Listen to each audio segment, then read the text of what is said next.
talk about the history of video games, there's a couple games that you have to talk about, like Pong, and Pac-Man, and Super Mario Brothers, that really influenced the entire video game industry.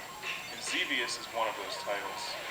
Xevious influenced the vertical shooting game genre more than any other game, and is, in my opinion, one of the best video games ever made. And incredibly challenging, frustrating, and enjoyable all at the same time. This game was released in 1982 and is fortunately seen a comeback on Xbox Live. And I think Xbox Live is tremendous. Xbox Live Arcade, bringing back the old school games from the 80s and platformers from the 90s. And I can't say enough good things about Xbox Live. Not only does it bring back these great old school games, but it brings them back high definition. You can play them through your HDMI cable into an HD TV. And it's just tremendous.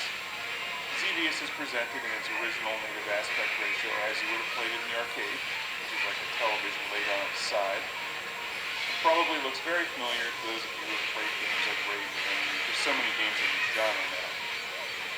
As a general rule, I think they're more popular in Japan than they are over here in the States. And I think that's unfortunate, because I personally like this genre a great deal. It's challenging, it's fun. As you know on this show, I love being the lone, daring starfighter against countless enemies, impossible odds, on a questionable mission that usually doesn't matter anyway. What's the point of this game is to get through it, to have fun, to rack up points, and to shoot things and watch them blow up. Xevious came out in the arcade in 1982 and has since been seen on game systems like the Atari 7800 and the NES. And in fact, the original Classic Game Room series, we reviewed the Atari 7800 version and a version of the As you can see from the screen, you have two different weapon options. And that's one of the things that makes Xevious unique. But for starters here, you have your lasers. Can you go to background toilet? Yeah, I think they're lasers. Maybe they call them something else. And your bombs. So you have to shoot your enemies in the air, and also bomb the enemies on the ground. And they're all shooting at you from different directions, and it's very challenging. What makes this game decidedly different from Raid 3, for instance, which is one I recently reviewed, is that you can't power up your weapons to have this arsenal that fills the entire screen with your weaponry. You're basically limited to the two weapons that you start with.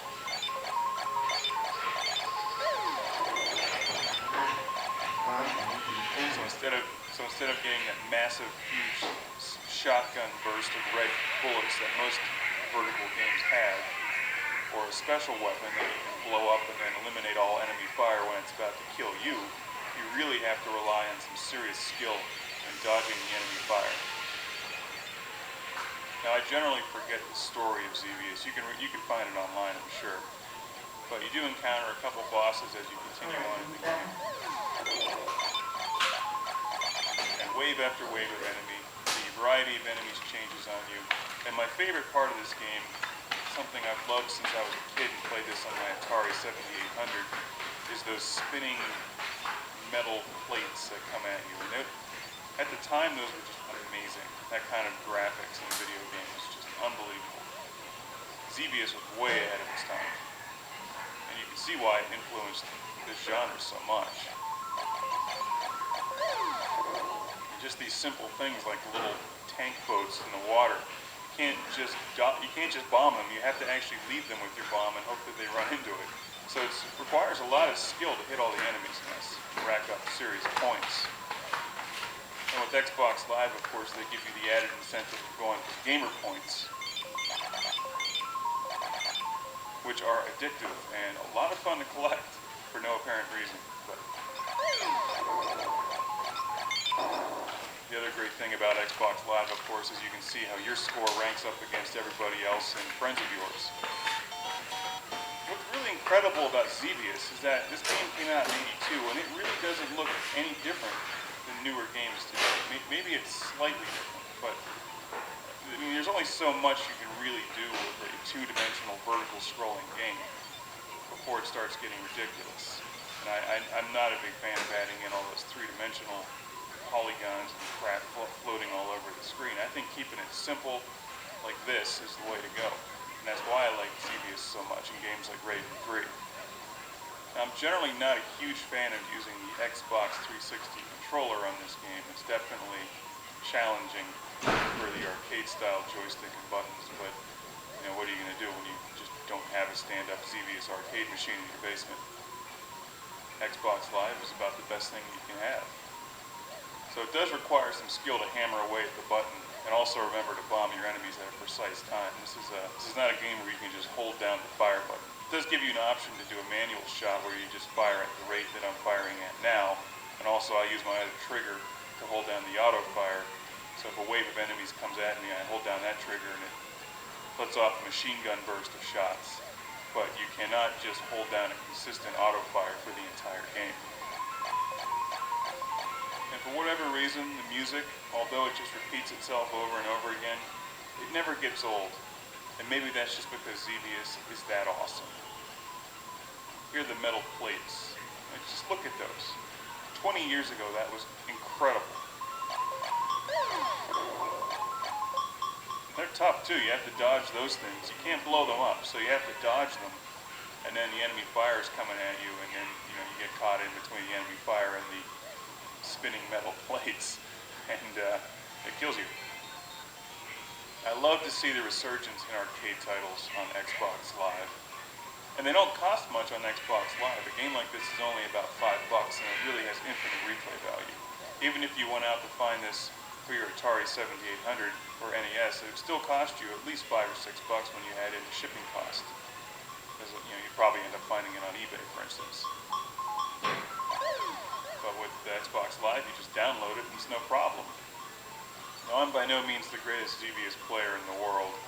In fact, I'd like to get a lot better at this game because it really is one of my favorite games and always has been. Just need to find the time to sit down and get back into it. One of my favorite game systems is the Atari 7800, and that's one that I grew up with and had when I was a kid. And Xevious was up there with Robotron 2084 as my favorite game on the Atari 7800. I played it for hours and hours and hours and hours. And I'm glad to see that there's still a lot of interest in Xevious today. If you like this genre, you've never played Xevious before, you owe it to yourself to pick this game up on Xbox Live or the 7800 or the NES, and you've got to play Xevious. If you're really hardcore, you can go out and buy a real stand-up coin-op Xevious machine like they would have had in the arcades in the 80s, and you can put that in your living room, in your house. And your wife can come home and be like, "Where's all the furniture?" And you're like, "Well, I put it outside because we got a Xevious machine." And she may start to get red and get mad at you.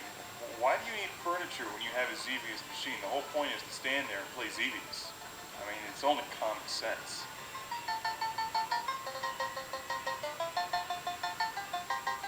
It's like replacing your dining room table with the cocktail version of Ms. Pac-Man.